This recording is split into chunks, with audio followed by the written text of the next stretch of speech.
Welcome to another episode of the Industry Leaders Podcast. Today's guest is Matthew Skidmore. It's difficult, but it's not complex. Matthew is a husband, a father, and an experienced real estate investor with over 1,000 units. He has decades of experience doing things like buying homes, managing hundreds of fix and flips a year, and even lending money to other people in their real estate purchases. I think the most houses we ever did in a year was, I think it was 487. Oh my. Initially starting with the desire to be his own boss, Matt went from successfully running a family business to then going all in on real estate at 30 years old. Do you think the housing market is dead right now? Do you think this is where people should save their money? So the market's in a really weird spot right now. I'm nervous about it. I don't think we're gonna see a huge crash. I don't think that, but I think Expect to learn how to purchase a property the smart way going into 2026, how to create systems that will help you win, and even how to think about money when you might get to the point where you don't need to make any more of it. All of that and more on today's episode. Matt, how did you get into real estate? I got into real estate about 25 years ago. Me and my business partner at the time, we decided to buy a few rental properties to have extra income coming in when they were paid off, when we hit retirement. Yeah. So we bought 2 fourplexes and put them on a 15-year note and hope to pay them off in the next 15 years. So we'd have all those rents coming in free and clear when we retired, and thought we'd be in the big time after that. So I had this question before we get too deep too, like if people haven't met you yet, how do you describe, or what would you say to someone that says, hey Matt, like what do you do for a living? Like right now, I mean, what do you do? What do you focus on? What does your business look like? I've pretty much identified as a real estate investor for the last 25 years. So I generally tell them I'm a real estate investor, but I also do, private lending and, just those 2 things really mostly now, so. For those who would, want to pursue in your footsteps, you weren't always in the real estate industry. No. I started off in kind of a family business. My stepdad owned an auto recycling yard, and I graduated from the U of A and decided to kind of go into business with him because my ultimate goal was to be my own boss. I felt like somehow that was worth maybe not pursuing the ideal job that I had in my head.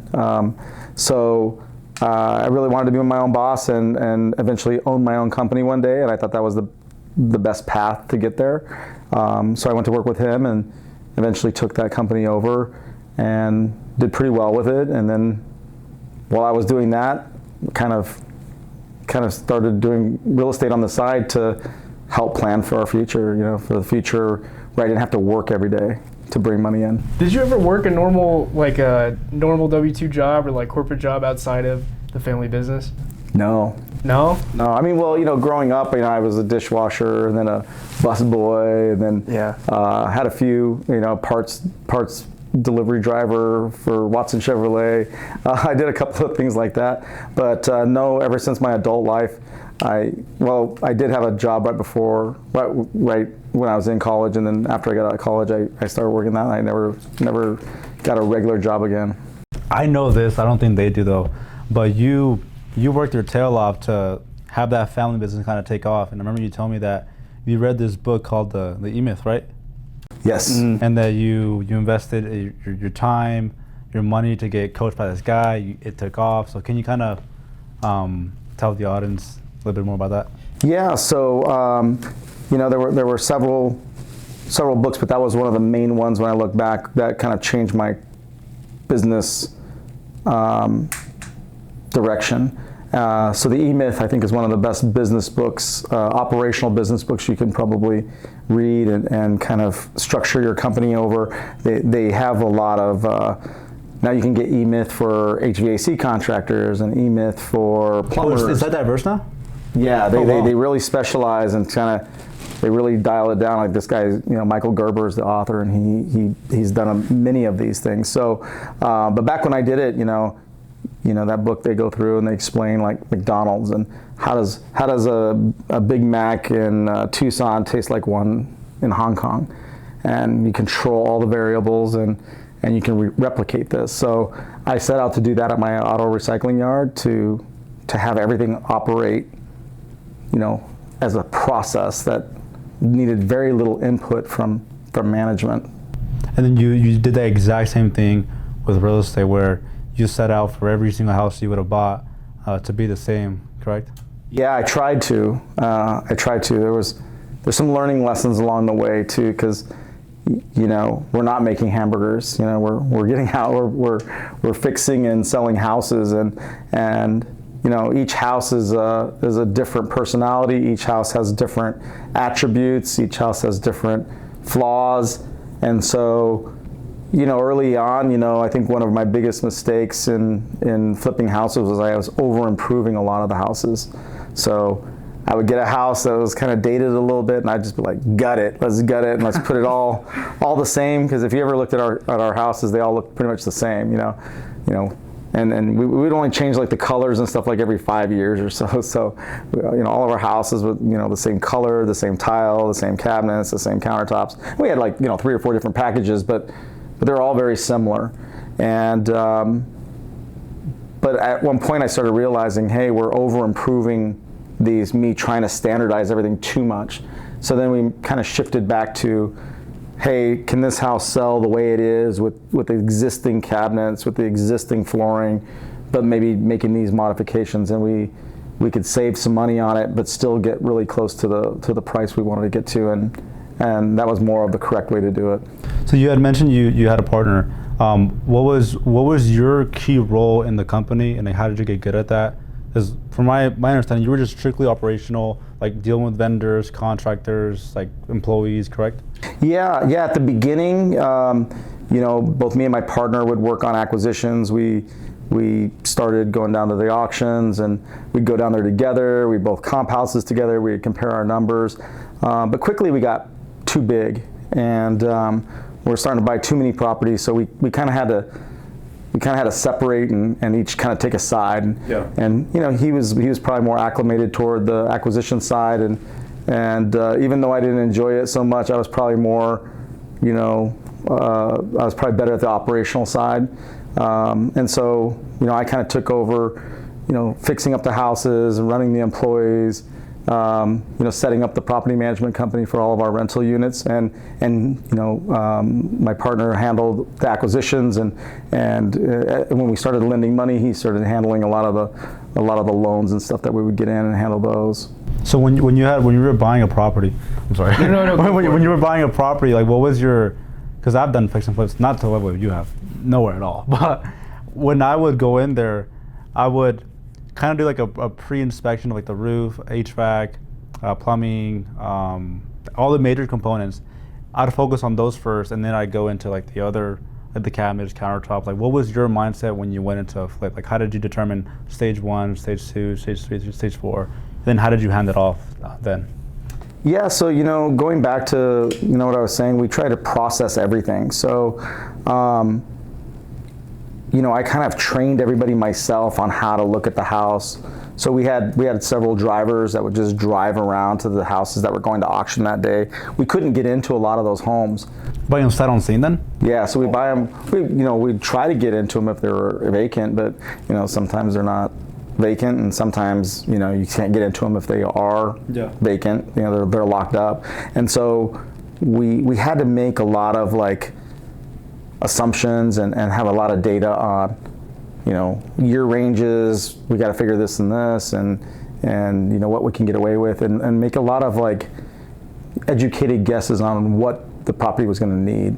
So I would train the guys that would drive around to all the houses, and then I trained guys to like the project managers on how to like look at them. So we would have guys drive out and come up with a bid there. Once we bought it, we would refine that bid, make sure it was really close, and the project managers were probably a little bit more detailed on how they knew they were going to fix the house when they got it, and then we collaborate a little bit, and then we would go with that. How do you give perspective to the scale of what you're doing now? Like, how many people are working for you? Maybe what's like the portfolio look like now? Me and my business partner, we've kind of decided to kind of more do our own stuff. We're getting older. We're kind of going more of our own direction, and so but back when we were going strong, I think think the most houses we ever did in a year was, I think it was 487. Oh my gosh. So we flipped that many houses in 1 year. Not all those were full fix-ups. Some of those were probably some wholesale deals. But we used to flip a great number of them. It's over 30 a month, right?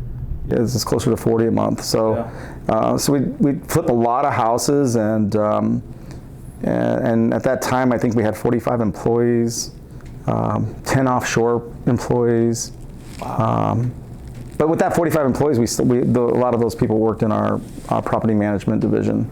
So we self-manage all of our rental units. We have over 1,000 rental doors. So for like the real estate side of it, one of the biggest constraints is people capital. So how would you go about raising capital for real estate deals? Like how would you go about doing that when you were starting out? Yeah, so when we first started out, we kind of used a lot of our own money. We bought the first few deals on loans. We'd go down and get a loan just like everybody else would do. And then when we we actually back then we didn't really buy a lot of houses. We bought a lot of small multifamily stuff, anywhere from 4 to 15 units. That was kind of our range we'd buy those in. And we would go in there, we'd buy them, and they were usually pretty bad properties in pretty bad parts of town. And we'd go in and have to go in and kick out all the drug addicts and people like that, and we'd get them out, and we'd go in and we'd fix up the units, and then we put out. And then during that time in the early 2000s, 2003, 4, 5, 6, California investors were coming in big droves and buying up investment properties. I think they had a big real estate upswing, and they were looking to 1031 their money into projects here. You would sell your current ones? Yeah, we would sell those. We'd fix them up, get them rented, and then sell them as like a turnkey rental. And we sold them because we thought that the money that they were paying for them was crazy. We were like, we can't believe these guys are going to pay this for this.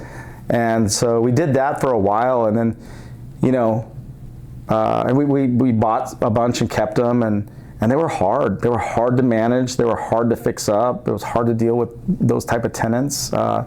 Really low income stuff, and a lot of problems, drugs, and all that stuff that goes along with that. So we tried a few houses. We bought a few houses, fixed them up, and sold them, and then we bought some houses. We fixed them up and rented them.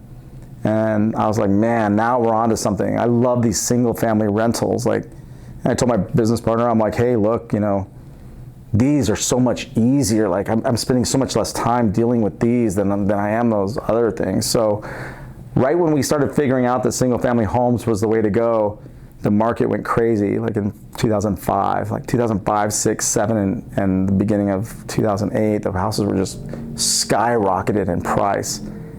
And we were so distraught that we missed our opportunity. And we were just like, man, we could have bought all these houses, but we didn't figure it out till then. And then when 2008 came and the whole market collapsed, we were really like we couldn't believe that these houses were back. And not only were they back, they were cheaper than they were before by a good margin. So the thing is that the whole real estate market was bad, but we were buy and hold guys at the beginning, and our core, we were buy and hold guys. We wanted to buy and hold properties. So we would buy these, and we were cash flowing a lot off the rents, and like I remember very specifically, we bought a Midvale house for $61,000. That's crazy. And we bought it, and we'd rent it for $900. Oh wow! Maybe you spend like $5,000 to $7,000 fixing it up, and then we'd rent it for $900. And I don't know why that one Midvale house always comes to mind, but it's always been in my mind that one was $61,000, and today that house is over $325,000 probably. You guys still have it too? Yeah, I'm sure we do. Yeah. We didn't really sell. We hadn't really sold too many of the houses. It was so 2008 passed. When do you feel like you guys really started doing more fix and flips? Like 2012? 2009. 2009. We had started buying houses right away, but we were buying them to keep them as rentals. Okay. But we quickly ran out of money. And during this time, nobody was lending. So how did you solve for that then? Well, that's how we got into flipping. Okay. So we had a little bit of money ourselves. We had some friends and family money, but we realized it went away real quick. So we were like, well, everybody else that's down, I think at that time, we were one of the only people down at the auction that were buying mainly for rentals. Most of the other guys were flipping. And we were like, wow, I guess they're doing pretty well flipping. So we started flipping, and we'd make about 20 grand a house, and we'd buy 4 houses and buy another house. We'd flip 4 houses, make 80 grand, buy another house, flip another 4 houses, buy another house. You have to wait that long to be able to go buy more. Oh, wow. Well, that's how we got up to so many houses so quickly, because we wanted to buy more rentals, but the only way we could buy more rentals is to make more money. Okay. So we just started buying heavy. So, but the crazy part is that when we were going through all that, we still thought that this was just a phenomena of the market crashing. So we didn't think this was a long-term business. And I kind of laugh that my business partner, it would get slow one day at the auction. He'd call me up and go like, "That's it, we're out of business," because we thought that they would all go away. We thought these foreclosures would all just go away, and then they do. They ebb and flow, right? Sometimes in a certain economy, a lot come through foreclosure, and then sometimes an economy is doing good and unemployment's super low, and there's, like, the last few years there hasn't been that many going through, but now they're starting to come back. So is your strategy now to, like, I'm talking a lot, so no, it's fine. These are good. Is your strategy now to go back to the auctions and start? We never left. We still always go. We still bid on every house that goes through, and yeah, we keep buying them. But that's how we got into flipping. So we really were there to buy and hold, and then when we got in there, we started seeing that there was opportunities to flip. And I remember we used to get together, look at the guys that were down at the auction, and study everything that they bought, what they bought it for, look at the pictures, see about what we thought they put into it, and what they sold it for. We would calculate what we thought the profit was, and we were like, yeah, we could do this. And so we went out and did that. And so, but going back to what I was about to say is, we thought this business was not one that was going to last. So we decided, me and him decided, we were just going to work extremely hard, extremely long hours, instead of hiring a bunch of people, training them all up, and then the business would go away. So we did. We worked unbelievable amounts of hours. I mean, I think we were working over 100 hours a week. It was pretty crazy time. And then finally we realized, hey, this business is here to stay, because technically you can flip in any market. That gave you confidence knowing that too? Yeah, and then then we started, as the foreclosure started dying down, we started picking up houses like regular, like off of MLS, direct to seller, other auctions that were going on, not just foreclosure auctions, but REO auctions and things like that. And so we were like, hey, we can pick up property. They don't have to come through foreclosure. We can pick them up other ways. So we realized this is a real business, and that's when we started ramping up and putting on a bunch of people and building infrastructure. Looking back, we wish we would have done that much earlier, so that we could have got to that spot early. But I don't know if it would have worked, because the financing took a while to get in place. And 2012 was the first year that we could get a real bank loan on all of our rentals. But then you didn't learn the skill of how to raise capital by that time, did you? Yeah, I mean, not major capital, and quite honestly, I still haven't learned that skill. I really never had to go out and do that to a big level. We went to banks, and banks have financed most of our portfolio, and we have friends and family money and things like that, but mostly banks are financing our stuff. So we were talking about this before, but there's like a lot of gurus out there that know real estate really well, but they've only seen like the up markets, or maybe they haven't actually been in it for that long. And so you've seen like the downturn of the housing market. You've seen a lot of different things. You've been around longer than we have. Yeah. So what would you have changed? Would you have changed anything about how you got into investing? Or are you glad that you did it that way? Like, are there any other strategies you would have tried, or maybe now if you want to get into real estate? Because I heard you're a big sub 2 guy. Yeah, I mean, it's funny, like we were talking about a little bit earlier, you know, wisdom comes with age and experience, right? So, well, wisdom comes with experience, and experience comes because of age, you know. So I've been through a lot of these things. So, you know, I see all the gurus out there, and they want to buy sub 2s, and you know, like I think I was telling you, Alex, that you know, they're wanting to buy a property with negative equity in it. I don't understand that. I don't understand why you'd want to do that. And you know, you're just a really small market shift away from being really upside down. And so, you know, one of the things that saved us from the big recession was we bought everything based on a 30-year hold. So every investment property that we wanted to hold, we figured, does the numbers work to hold it for 30 years?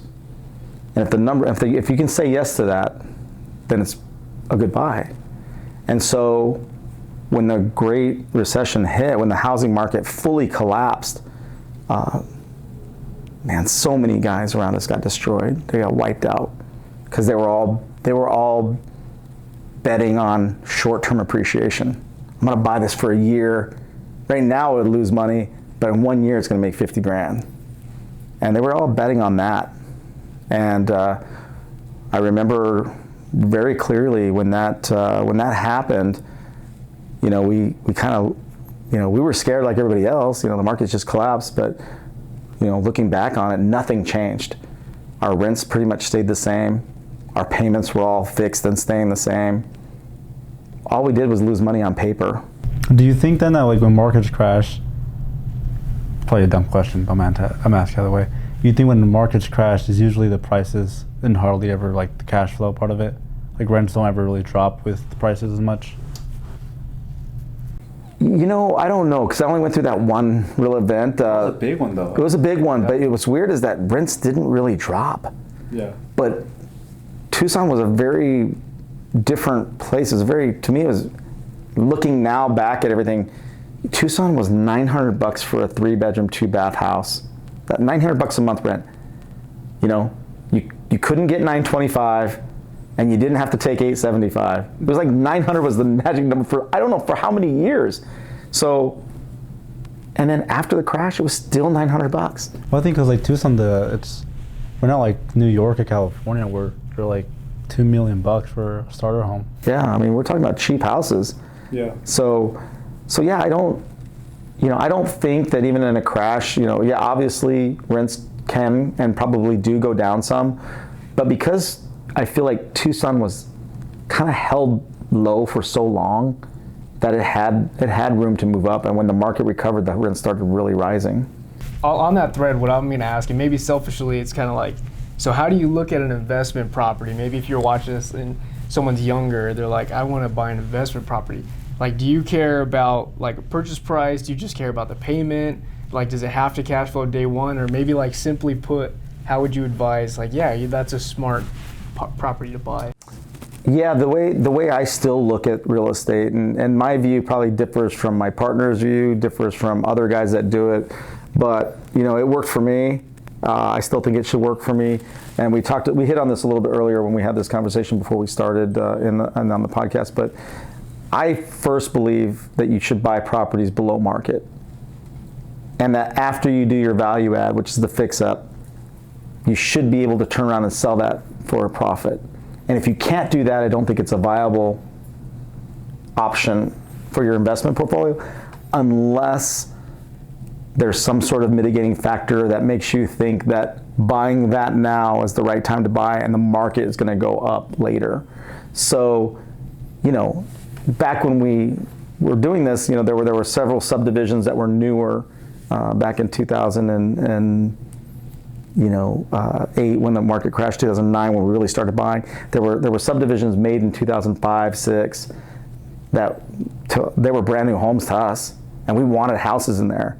And even though at that time, if you bought one and flipped it, you would have lost money, you'd make really good money renting it.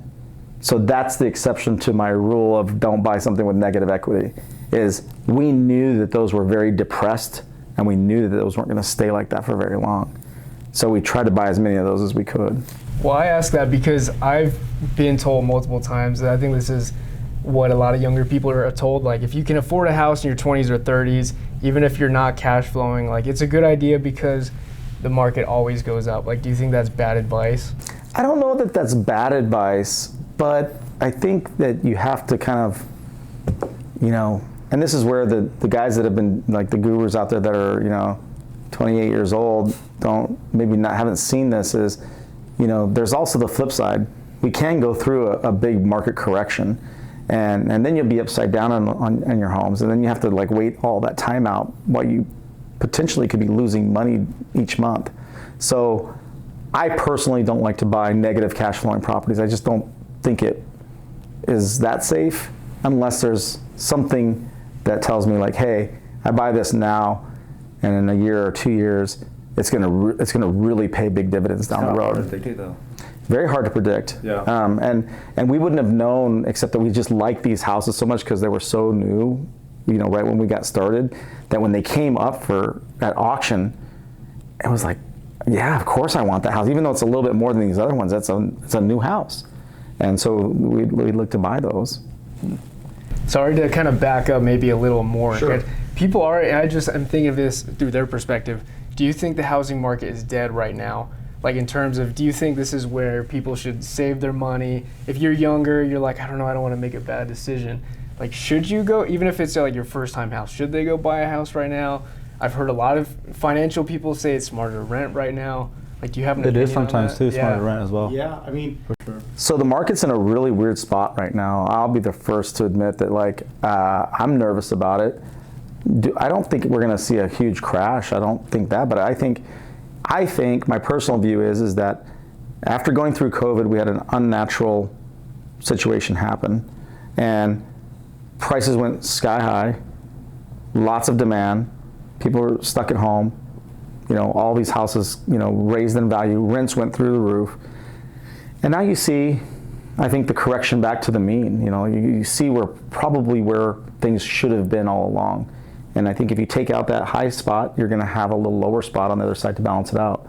And so I think that, we're going to see that right now. So if I'm a young person that doesn't have a family, I would probably look at renting right now. We own a lot of homes. I think we own 650 rental houses in Tucson. And I'm very, very up to date on the rentals. That's something I actually still myself, check every rental that we re-sign up. I get notified how much it is, how long it's been sitting until we rent it out. And rents are falling right now. And I just had one this last week that went down $400 a month. Whoa. Really? Wow. Yeah, it went from $1,400 to $1,000 a month. And so, the place, needs to be remodeled. Yeah. So we didn't remodel it, but we had to drop the price over what the person before was paying by $400 a month. And so rents are going down. If you look at the amount of rental homes available, it's going way up. Last I checked, there was over 1,300 rental homes in the Tucson area, defined by Zillow. So if you just type in Tucson, just pick rentals, there was over 1,300 rental homes in Tucson. Just homes, not apartments, not townhouses, not condos, Wow. not mobile homes, not manufactured homes, just homes, just houses, just single family houses. A lot of inventory. A lot of inventory. And if you go on there and you spend some time like I have, you'll see that the rents that we were getting are definitely lower. So do you prefer, this is kind of subject, everyone has a different opinion, but do you like heavily investing more in multifamily, like triplexes, duplexes, or more single family? I much prefer single family. Why is that? From management standpoint, they're much easier. Really? Yeah, well, so, if you have a family, if you and your wife have, kids and you have a dog, Yeah. and you move into a 3-bedroom, 2-bath house, there's not a lot of pressure to move out of there. Right. Now, if you get a much better job, and you want to move out of that neighborhood to a better neighborhood, that's when you move. But most of the time, if you're fine with the area that you're in, the only way that you probably need another house is if you have another child and you need an extra bedroom, you know, or the landlord's not taking care of your house very well, so you want to move to a nicer place. But most of the time, people just stay put. You think it's easier to fill up a single family residence versus a multifamily? Absolutely. Yeah. Absolutely. So whenever someone's vacant, you can get it filled right away. Yeah, and that's why I think the multifamily is tough, because multifamily to me by definition means it's more transitory. You know, like people are, you know, apartments are there to like as a stopgap between I'm going to move here, I'm going to stay here for a year or two, and then I'm going to look to buy a house, or I'm going to look to move to a different part of the country or whatever. But when you have a wife and kids and a dog, you're looking for a house for a long time, and that's a really good input. Yeah, I've never heard it that way. Yeah, and so you know, a lot. I think for us, it's really been hard for me to pinpoint this data point, but I think our average tenant stays 7 years. Wow, Whoa. That's huge. So what is that? I mean, you don't have to spend money on marketing for finding a new tenant. You don't have to. Well, all your costs come when a tenant moves out. You have to sometimes replace the carpet. You know, you have to fix all the wear and tear. You have to repaint. It's the hassle. Yeah, so it's very expensive. Yeah. Then you lose a couple months of rent that during that point where you're going to do it. It takes you a month to get the thing fixed up and ready. Then it takes you another month to lease it out. Very expensive to have turns. So I love the starter home. I feel like there's upward pressure from apartments. Yeah. People are trying to get out of apartments into these homes. Yeah. And then in a bad economy, when people are losing jobs, people move out of the little bit more expensive homes down into the starter home. So I feel like we get upward pressure coming from apartments and downward pressure coming from people in worse economies moving down into those cheaper homes. So I like that segment. I'm the perfect, because when I was living with it was like 10 of us in a 2-bedroom house, so in an apartment with dogs. Like imagine that. Like, yeah. That's horrible. But like my cousin was like, hey, like Gio, I want to move out, man. And he had the dogs, and our first place wasn't to move out to an apartment, it was moving to a house with some yard. Absolutely. So no, you're completely right. I've never thought about it that way. Yeah. We kind of made that distinction a long time ago. You know, a lot of people we knew were buying a little bit more expensive homes up in the good side of town, but what we found is we could buy 2 houses for the price of that one, so the return was just so much better.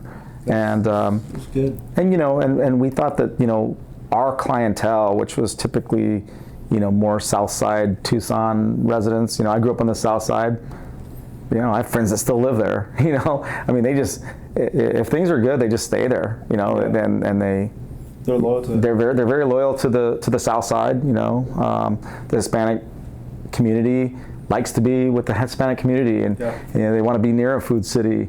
You know, they want to be near the great restaurants that are on the South Side. So, you know, I feel like it's always been a really good area for us and a really good market, that entry level single family home. Thank you for that. I've never heard it that way. It's definitely, that's great. Like thinking of your business, sorry, I mean, and with the E-Myth, I like the part where he's going through like the different kind of owners, and you definitely can't be the technician, I think he describes it, where like if you were doing it all yourself, you'd be capped out at what, like 10, 15 houses, and you'd probably be like stressed out of your mind with that. But with 1,000 units, like what have you learned from that in business, or how does that look like now? Like are you now more of like a people manager, you're more like operations? Yes. It really became that, you know, really became a manager of people, and realizing I couldn't do it myself. You know, I told you the story that me and my business partner decided we were going to work crazy amount of hours because take advantage of this unique opportunity that's about to go away. And so we worked all these hours, but you know, at that time my wife was pregnant with twins, and the year that they were born in January, on January 2nd, 2012. So in 2011, we flipped 125 homes. And that was with me handling all the fix-ups, my business partner handling, you know, the acquisitions and the sales of those homes. And, you know, I would just be on the phone with with different crews and guys running people everywhere and getting those houses done and driving by the houses and getting them all done. Well, I was about to have twins, and I knew I wasn't gonna be able to keep up that pace. And so I went out and I hired my main project manager, and you know, we put on a couple more additions because we were so busy, but in 2012, we did 235 homes. So we were able to add on more than 100 homes with just the addition of a few people. That's insane. And then you learned the skill there of finding deals. So you learned the skill of raising capital, finding deals, people. We're getting most of our homes during that time through like the foreclosure auction. That was our biggest source of homes. And you know, but that's when I realized that the E-Myth really came into place. I have to have very clear procedures on how to like drive the houses and get the report. So I had to put together this quick report that our guys could come up with to, you know, like as you walk it, it's a very clear short report. We have all these methods for them to really quickly identify what a house needs. You know, we have tons of meetings. You know, when I get my staff together in meetings, it used to be twice a month, and then it became once a month. But we would sit down and we would look at a house, and we would look at the budget that the driver drove by the house would get. Then we would look at what the project manager would do the budget at after we were able to walk through the house and do everything. And we would sit there and hammer out all the problems with both of those bids all the time. So we got really, really good. You know, at our height, I think we were within 5%. That's really good. That's really good. Yeah, and that included a lot of houses we didn't get to see. That's crazy. Yeah, so we really identified, really how to pinpoint the repairs, which I think is probably one of the hardest skill sets for people today. You know, when I'm lending money to people, you know, I think that's one of the biggest areas I see people, you know, have missteps on, is they underestimate the repairs and they take too long to get them done. So if someone wants to bring a deal to you for you to fund, like what are you looking for you to be able to lend on it? I'll pretty much lend on anything. It just really depends now on, you know, how much somebody's going to buy it for. So I evaluate the property like I was going to buy it, and I'll lend a percentage of that. And so, you know, if somebody gets an unbelievable deal on a house, I might lend the whole thing to them. If they don't get a great deal, I might ask them for a much bigger down. And I actually tell people, like, hey, I wouldn't buy that for this. Are you sure that's what you want to do? Like, did you see this? Did you see that? Did you see this? And you know, sometimes, you know, I talk myself out of business, but at the same time, you know, I don't want to see people get hurt either. Yeah. So, you know, I got a lot of younger guys that are really interested in doing what I've done, and I think it's great. But I don't want to see them make a big misstep right now. Like especially in this market right now, it's a weird market. For younger guys that maybe you're talking about, would you advise them to scale like you have? Or, I mean, in my mind, I don't know what you know, but I would think like, okay, the math says if you even do like 10 houses a year, like you could probably leave a job you don't like, or you could sustain a pretty good lifestyle.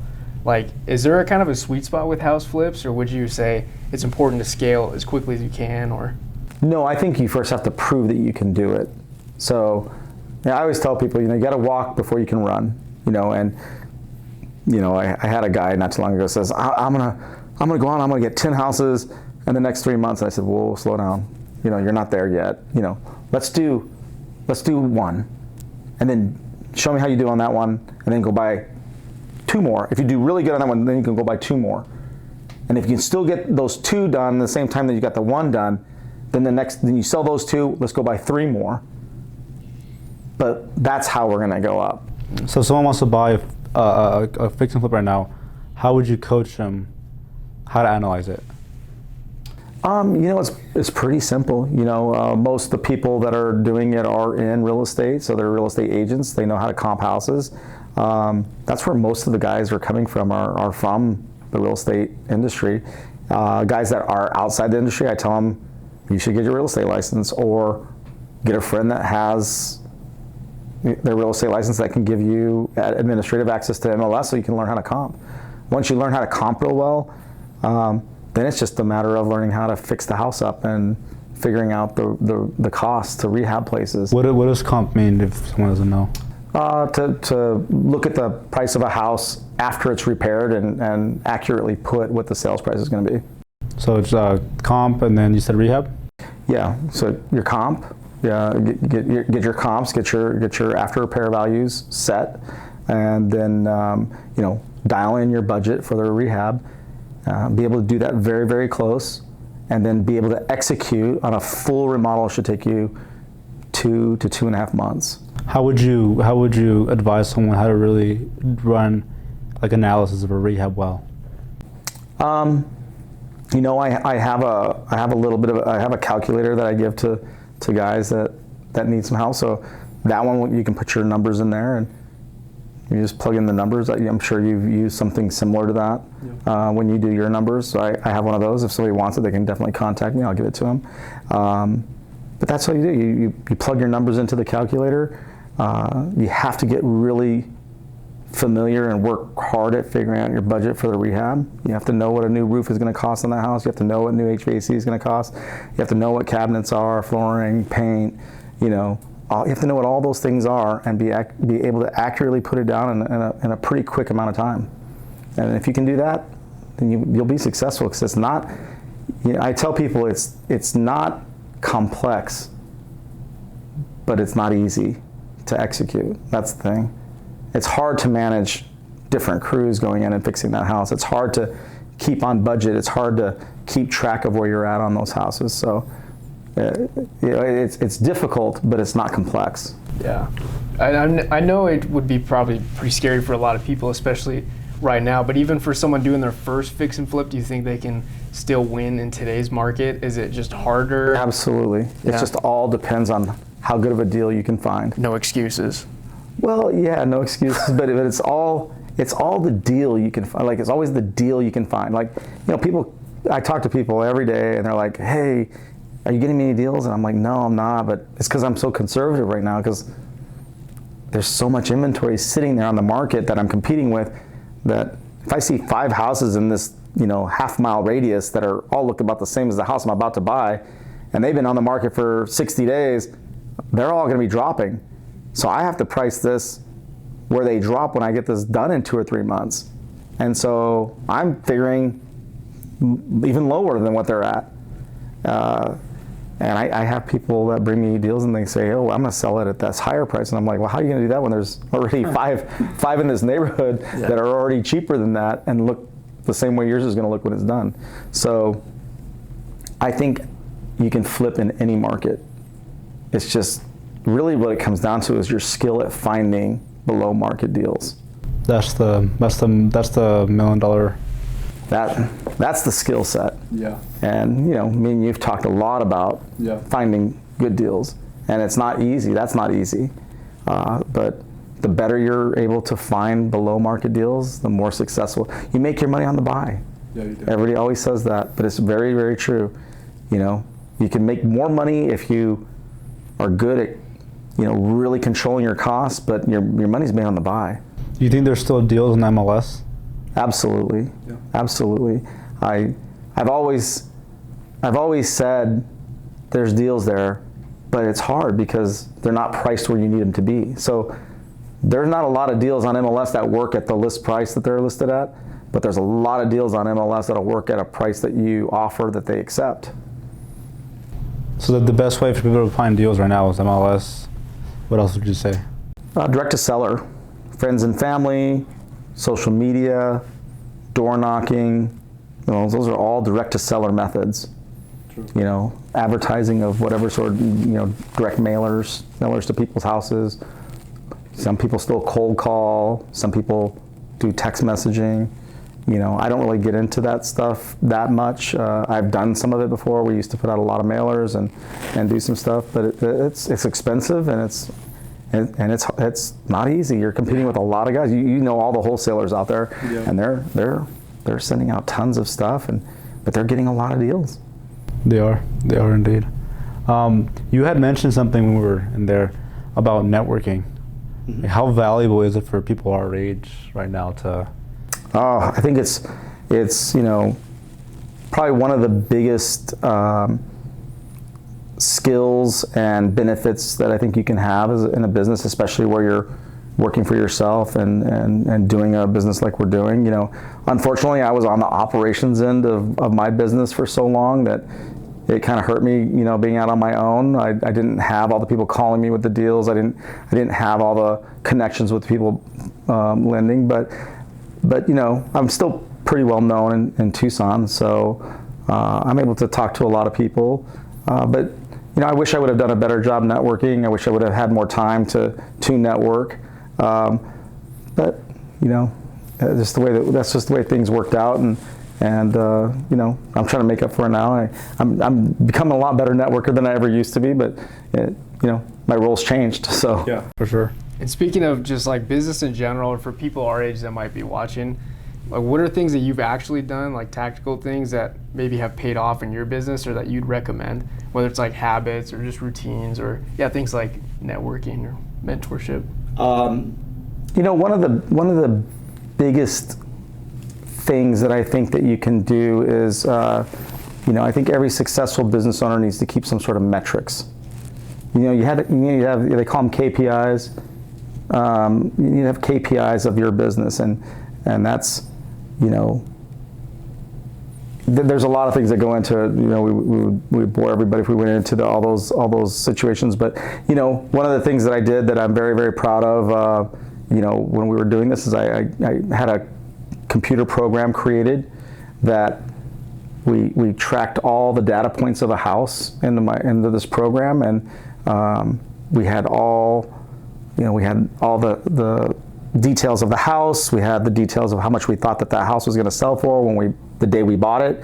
We put that number in, what our ARV or our comp value was. We put that in, how much we thought it was going to cost to fix the house, how much we thought our carrying costs were going to be on it, how much the insurance is, how much the taxes are, you know, all those data points. And then, you know, when we do sell the house, you can take those data points and then compare them to what you thought when you bought it. And you can start quickly seeing where you're off.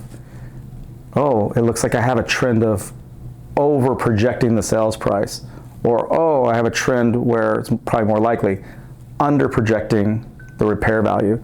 And once you start seeing those little trends, then you have to start diving into those areas and you fix those areas, and then all of a sudden your projects start working better. One thing we like to ask people is like, what's your view on money? How do you view money? Oh, that's a big one. You know, I'm going through a different time in my life, and you know, I grew up poor, like you did, on the south side of Tucson. I always had a weird relationship with money. Didn't have it when I was growing up. Probably idolized it way too much my whole life. Always been scared to lose it. Always been scared to go back to the south side and live like that. So I've been working on that personally. That's a personal thing I work on, is becoming more comfortable with maybe taking my foot off the gas and not doing as much and being okay. And you know, I'm reading a book right now. I'm just at the beginning of it. It's called The Art of Spending Money by Morgan Housel, who wrote one of my other favorite books, The Psychology of Money. Yeah. So The Psychology of Money kind of first got me on this path of thinking this way, like, okay, wait a second, like, well, I have this really weird relationship with money and thought about money. And quite honestly, I always felt like I never had enough, which was irrational because I knew I had enough. But after I read The Psychology of Money, I started working on this and really started trying to become more mindful about my relationship with money.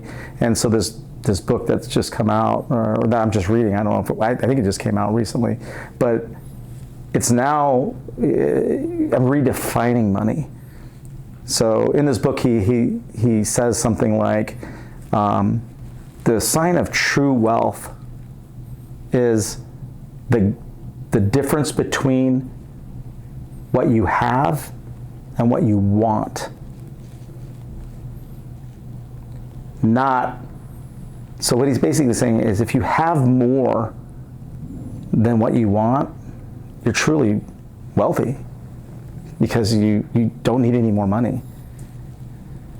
But if you never stop wanting for more, and you are always trying to go make more money, then really you're not wealthy, because you're never going to be at peace. You're never going to be satisfied.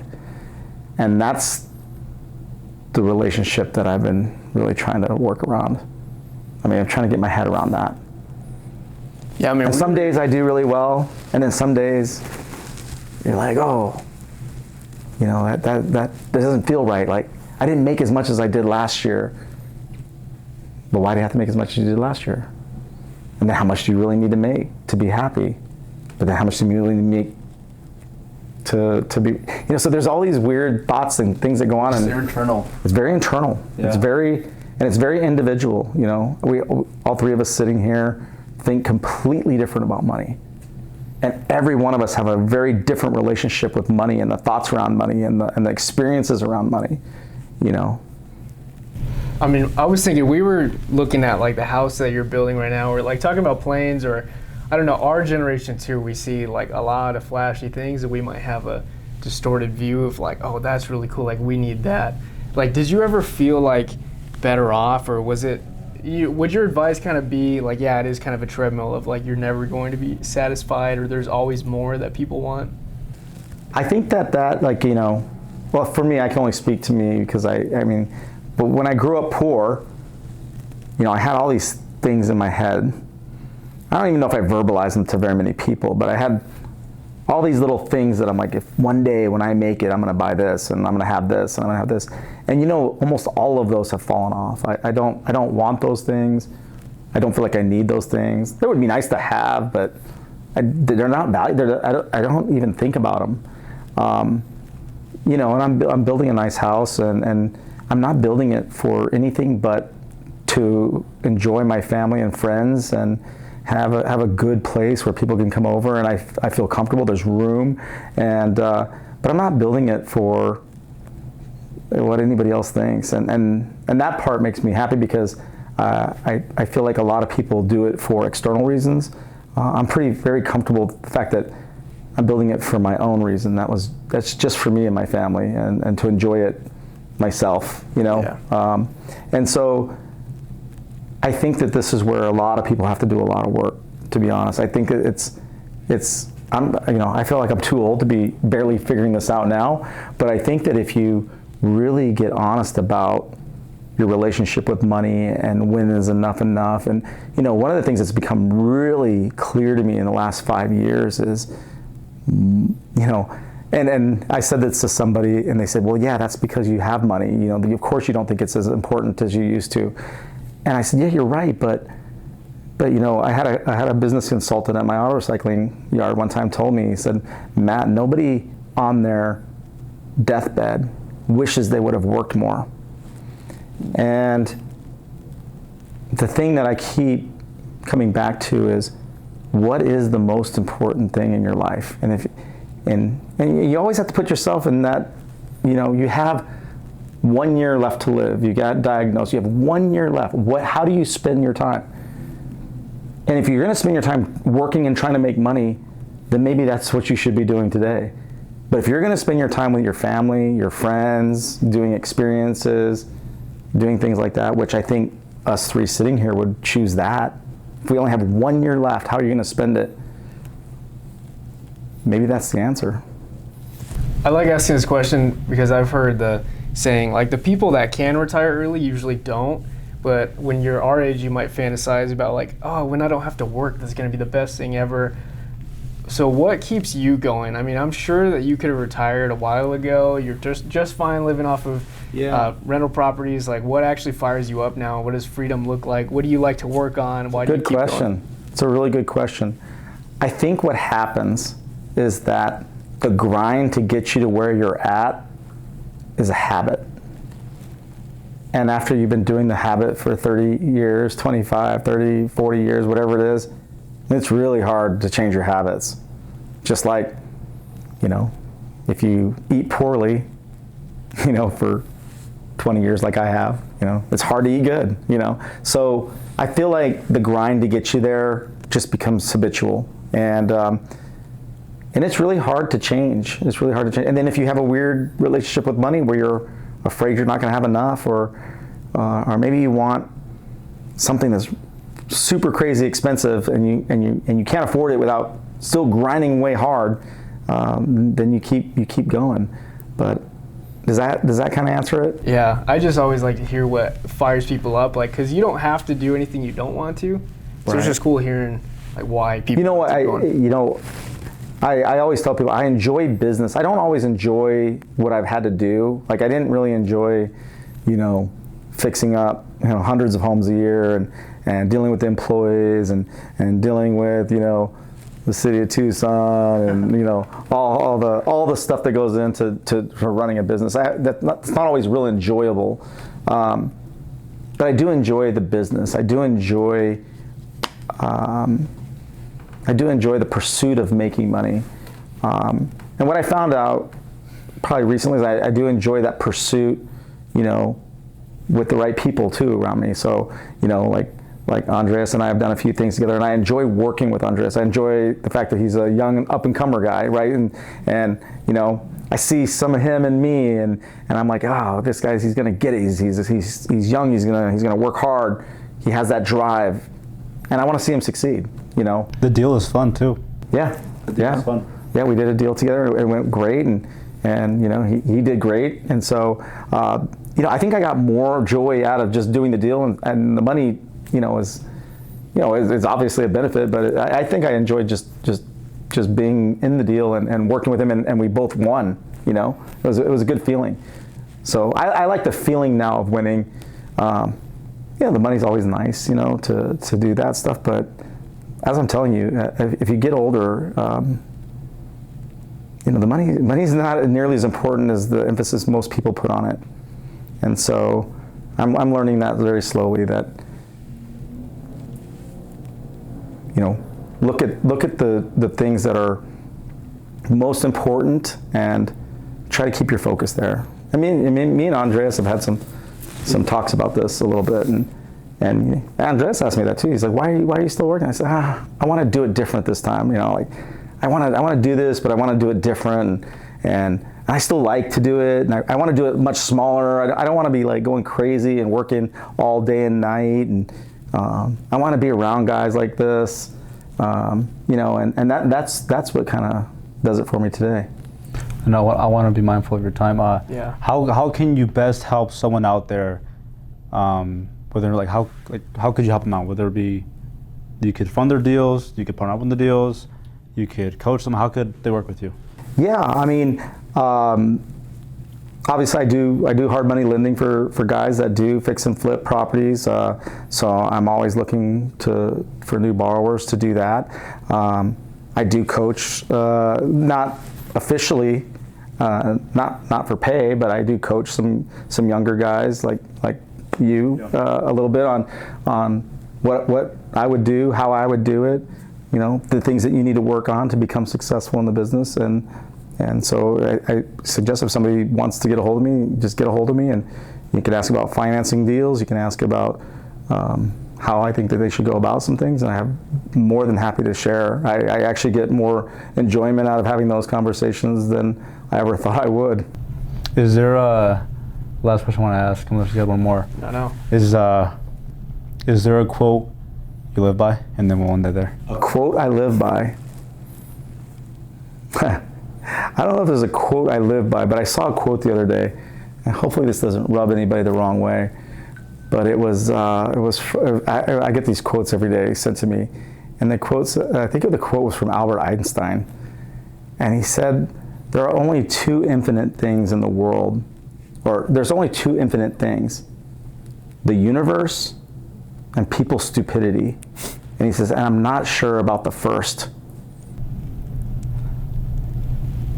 And I thought that was a great quote. I don't know if that really pertains to what we're talking about. That's a good way to end it. I've never heard that. That's a good way to end it. I found that quote fascinating, because sometimes I don't get it. You don't get it? No, I don't. Well, people's stupidity is like infinite, right? Yeah. Like, there's only two infinite things in existence: the universe and people's stupidity. And he says, and I'm not sure about the first.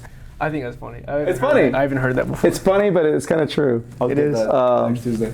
So, but it doesn't really have. It really doesn't have any bearing to what we've been talking about. But it's the only quote business that partners, people. I don't know. No, it Not makes too sense. trusting. But thank you guys for watching episode 2 of the podcast.